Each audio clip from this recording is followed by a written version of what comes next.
This episode is brought to you by Vital Farms. Isn't it bullshit to have to question where your food comes from? At Vital Farms, you can trace your pasture-raised eggs all the way back to the source, the pasture. On the side of each pasture-raised carton of eggs, you'll find the name of the farm where your eggs were laid. And when you look the farm up on their website, you'll get a peek at all the sunshine, fresh air, and open space the hens enjoy. Learn more and find out where to buy them at vitalfarms.com. Vital Farms, keeping it bullshit-free.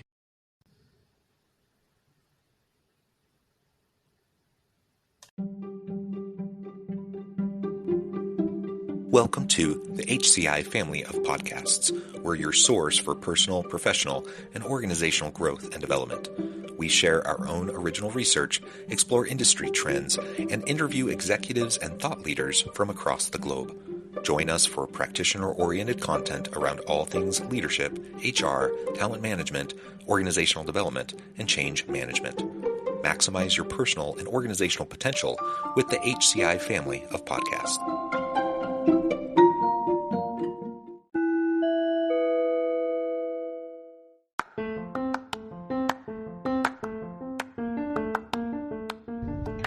Welcome to the podcast. In this podcast episode, I talk with Jaime Dunaway-Seale about unpacking Gen Z salary expectations.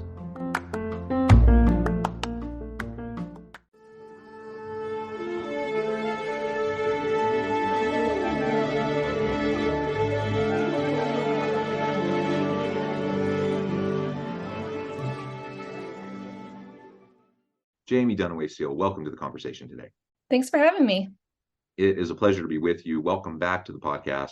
We've talked before and you always have great insights. Today, we're going to be talking about a recent report and data analysis that you've done, unpacking Gen Z salary expectations. And I think from a comp and benefit standpoint, from a strategic. No, I think that sums it up pretty well. All right, very good. And remind me, where are you located? I'm located in Dallas, Texas. Wonderful. Texas. I'm joining you from the Salt Lake City area in Utah. Now, Jaime, as we get started, why don't you share a little bit of just background around this analysis, the survey results, and the report? Like why this report? Why now? Why is this something that you were focusing on? Right. This is the second edition of this report. And both years, we discovered that Gen Z really does not have a good grasp on what they're actually going to make 1 year out of college and even into mid-career. And, this is really important because, as they're, financial planning, they've got a lot of debt coming out of college and, they're looking for jobs and they're going to need to find a job that they can live on and save and pay off their debt. And if you don't have a good idea of what the salary range is for your field, you might really be in for a surprise. And so we just want to give, want kids to be as educated as they can coming out of college. Yeah. And, I love the idea of just giving everyone straight out of school a really great starting salary. I wish we could pay people more, but we also have to have a firm grasp on reality so that we can plan accordingly. And that's part of the challenge. It's part of the challenge of when students go into the university setting and choose a major. Reasonably, what can you expect? What's the cost of that education? What kinds of student loans are you going to have to take out? What can you expect reasonably from a salary in that career field? And we know that some careers just pay better than others. And I'm all for a broad liberal arts education. I'm all for the humanities and the social sciences. I'm a sociology undergrad myself. But it also comes with the realization, one of the reasons why I went on for grad school is because I knew that, graduating with a bachelor's in sociology alone probably wouldn't get me to where I wanted to be, right? And so just having that understanding, I think, is just really, really important. I don't want to discourage any student from pursuing, their passion or pursuing the field that they're super interested in, but you just have to understand what those realities are. Right. One of the interesting things we found in the study was that most students say that they think about salary when they're choosing a major, but sometimes when they get into it, they're like, this really isn't for me.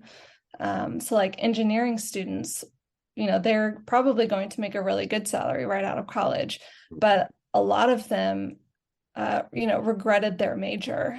It could be that high stress environment, or, it's just not really interesting to them. Whereas on the flip side, psychology majors who are probably not going to make the highest salary right out of college had, the least regret. I think only 37% regretted their major, which is still a good chunk, but it wasn't as much as some of the other fields that we saw.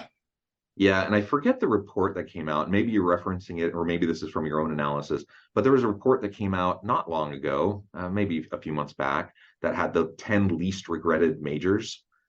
Is that what you're referring to, or did you do your own analysis there? Right. This is from our own analysis. Okay. And, it is interesting, like, to some extent, if you have a good salary, like, you're going to be less stressed financially, but you also, like, money doesn't buy everything. It doesn't buy, complete happiness. So sometimes it really is worth, following your interests and following your passions. Yeah, well, and just anecdotally, I'll just share my own background. So I switched majors several times, and I ended up in accounting. I was at a top university in a top accounting program, ranked top one, two, or three every year. I was good at it.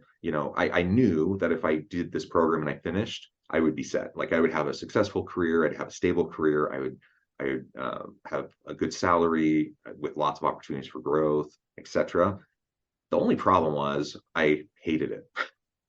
And so, I was a year into the program, and I just really didn't like it. The more and more I thought about, like, this is what I'm going to slog through every day for the rest of my career, I couldn't envision it. And that's when I switched. I switched my major one more time. I went from this, like, top-notch accounting program to sociology, and people thought I was nuts for doing that. And maybe I was. But you know what? I'm really glad that I didn't find myself. I'm 44 now. I'm really glad I'm not, like, 44, stuck in a job I hate.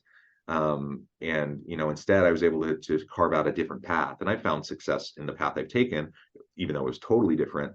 And there's nothing wrong with people doing a job that they're good at, that takes care of their needs, their family's needs, pay the bills, and they don't love it. I am an advocate for just hard, honest work, and not everyone is privileged enough to be able to be picky and choosy about the work that they do. That's fine, but to the extent that you do have a choice, to the extent that you have the ability to carve out your own path while taking care of the needs of your family and everything, then yeah, all else being equal, look for the thing that you love doing. Look for the thing that's going to bring you engagement and passion and happiness, and allow you to do what you do best each and every day. And you're going to be less likely to find yourself in the throes of a midlife crisis 10, 15, 20 years into your career if you do that. And that's not to say that every job doesn't have the stuff you don't like. I love being a professor. I don't love grading papers, but so there's things that I love, things that I don't like as much. That's just the reality. But finding what you can love makes a difference. And so even though I made that choice, even though I knew, an undergrad in sociology versus an undergrad in accounting from a top national program, I knew that would be a huge trade-off in terms of what I could expect. But I also knew, in making that calculus, like going through that thought process, I also knew that meant for sure grad school. I wasn't just going to stop at my bachelor's. And so that was part of how I moved forward in my path. Okay, so enough about me and enough about my own little anecdotal story here. I think lots of people can resonate with similar types of paths in a university setting, and as you're trying to navigate early in your career. So we have this expectation. Lay out for us some of what the report tells us around the salary expectation for those leaving school, moving straight into the university setting, or straight into the workforce. Yes, we found that most Gen Z students expect to make about $85,000 one year out of school, so an entry-level job. But the reality is that they're going to get more like $55,000. That's the starting salary on average across the US. And then, most students aren't going to get that. So they're probably going to have to compromise. And we found that like 97%, nearly all students said that they would accept a lower starting salary in exchange for some, some good benefits. But even then, their minimum, they say, is $72,000, which again is still too high. So, they're it's willing really to not what accept. it's really not what the market will bear. No. It obviously depends on discipline and what you study in school and the career path you're taking. But, I think it's much more reasonable for the average college student to come out thinking, maybe 50, 55, 60 on the high end. That's a much more realistic expectation. Yet, you're talking about the low end being 72,000. So there's a huge disconnect there. Yeah, exactly. And I think that just comes down to, there has been a lot of talk just about, you know, employers wanting to really retain and attract good employees. And so they're offering a lot of, pay raises and incentives to get these good employees. And so I think Gen Z might be hearing this and listening to this and thinking, oh yeah, I'm going to make a lot of money. And it's still just their expectations are too high. The starting salary has uh, increased a little bit, but not to these levels that they're expecting. Yeah, sure. So how do we start to bridge that gap? Because I mean, that's not good for anyone. If an incoming early career professional has an unrealistic expectation like that, they're going to get super frustrated in the job search. They end up eventually they're going to have to kind of re-establish, their expectations. They're going to end up taking a job that's paid way lower, which means they're probably going to enter the workforce and start in that first job probably feeling unfairly compensated, probably a little discouraged and frustrated around what they're making. So from their standpoint, I think recalibration is really, really important if they're going to have a good launch pad, for the start of their career. From the employer standpoint, if you want to attract and retain good people, you don't want to start from a place of people just feeling like they're being vastly underpaid. If I start a job and I think I'm getting paid 25% lower than I should be, that's not a good place to be in for anybody. So how do we start to bridge that gap in terms of these expectations? Yeah, I think that's a great question. And I think it starts with education, like these colleges, career centers, they really need to help students figure this out by providing lots of resources. And, to some extent, the onus is on the student. Like they need to, talk to their professors. Like a lot of times, like I majored in journalism, like, my professors were very clear about what I would probably make right out of college. So just, ask their teachers if they do an internship, ask their boss, ask their coworker, and that will help them really get a good gauge of what they can expect. And on the employer side, I think clear career frameworks are really helpful so that new employees can see like where they could go in that particular job at that particular company. And so they have an idea and they can set realistic expectations.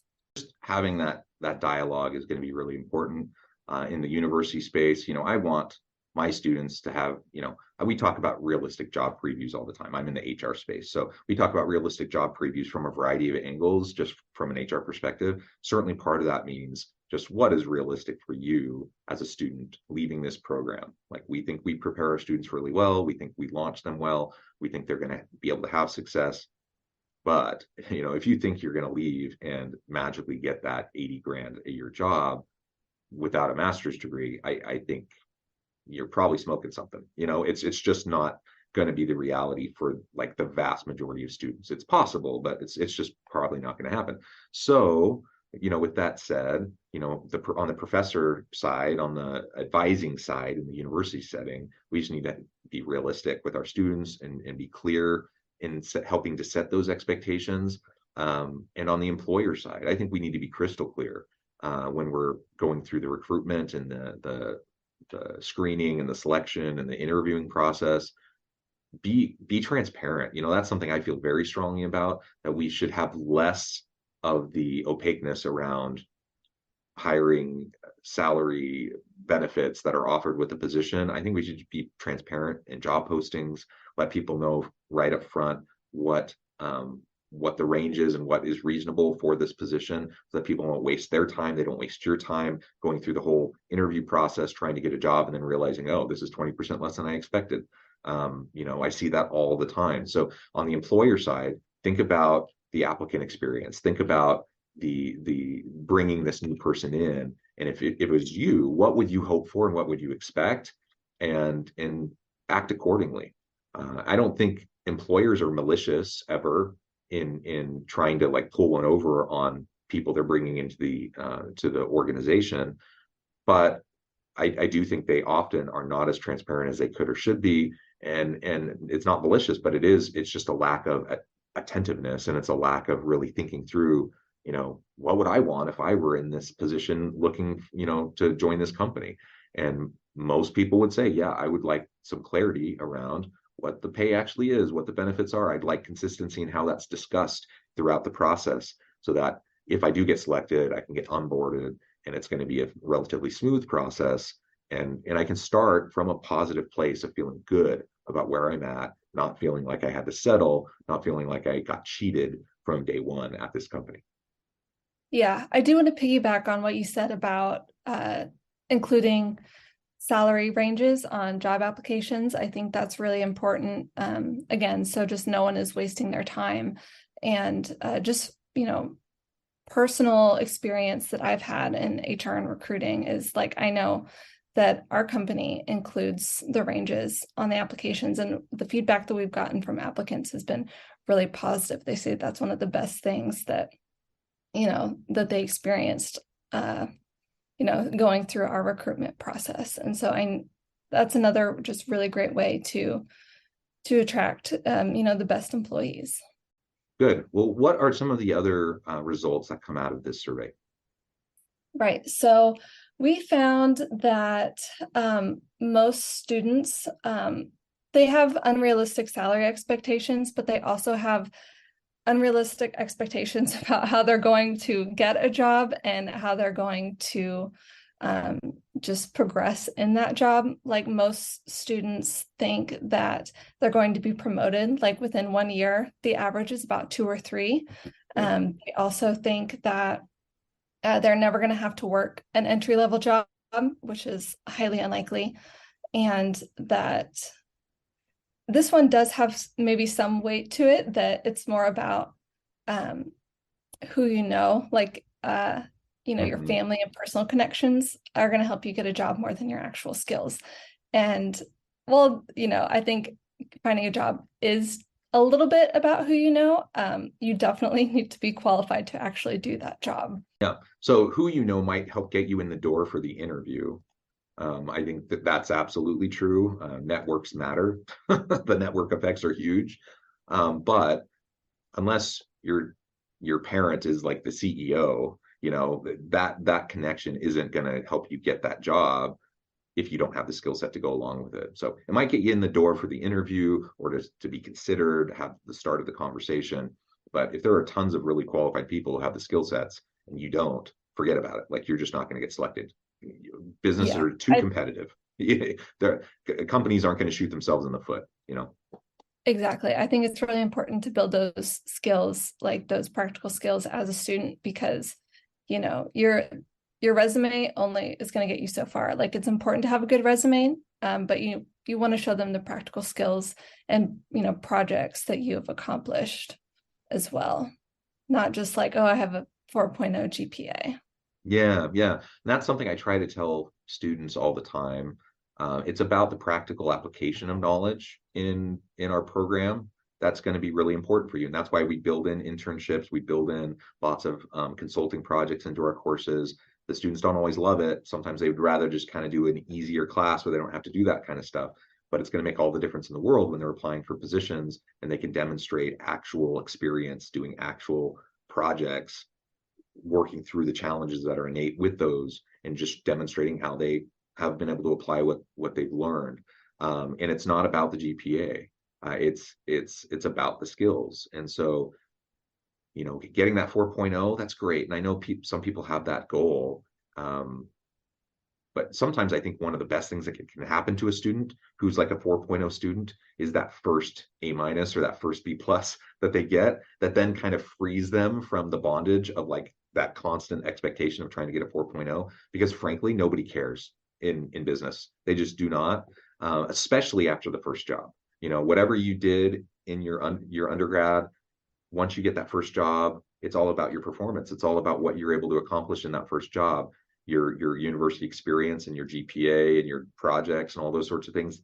That helps you get that first job. It's not really going to be all that relevant after that, right? In terms of just the raw like job application experience and what people are going to be looking at when they're making those hiring decisions. So GPA is just much on the lower end of what's going to be really, really important. Even grad programs are looking less at GPA now than they used to, in terms of being a factor for admissions. So just keep that in mind for anyone listening who's early career or in college. Keep those things in mind as you're trying to reasonably think through what you need to focus your limited time on, because everyone's busy, everyone's juggling lots of stuff. College students today, at least at my university, the average college student today is different than maybe the average college student a generation ago. Many more of them are working. A lot of them are non-traditional. A lot of them have families.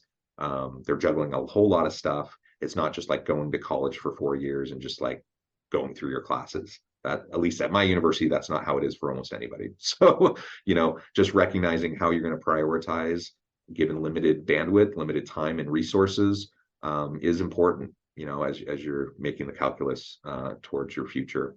Well, very good. Anything else that you would like to highlight from this report that you think is really important in terms of Gen Z expectations in the workplace? Yeah, I think just one last thing is, you talked about earlier, just kind of starting out from a state of disappointment. And, we do see that in our study. Gosh, I hate to end like this on a downer. But, when students kind of are faced with reality, they're like, oh man, like they really are disappointed. Like a lot of them think they're going to have to get a second job, move back in with their parents. They're not going to be able to do like all the fun things that they want to do as an adult. So I think that this just really reiterates that the education is really important. As we wrap things up today, I just wanted to give you a chance to share with the audience how they can connect with you, find out more about your work, your team, and then give us a final word on the topic for today. Yeah, so anyone who wants to read the full report can go to realestatewitch.com/research, and they'll find this study as well as all of our other reports. And they can connect with me at Jaime Dunaway on Twitter, as well as at Clever Real Estate. And, as for our final word goes, I think that this report is, we all kind of like to dunk on other generations. We're like, oh, I can't believe that they believe this. But, I think that it's just, we need to be helpful, and we need to try and prepare these students as best as they can coming out of college. Yeah, well said. Jaime, thank you so much. It's been a pleasure. I encourage the audience to reach out, get connected, find out more about what Jaime can do for you. Check out the report and other resources. And as always, I hope everyone can stay healthy and safe. They can find meaning and purpose at work each and every day. And I hope you all have a great week.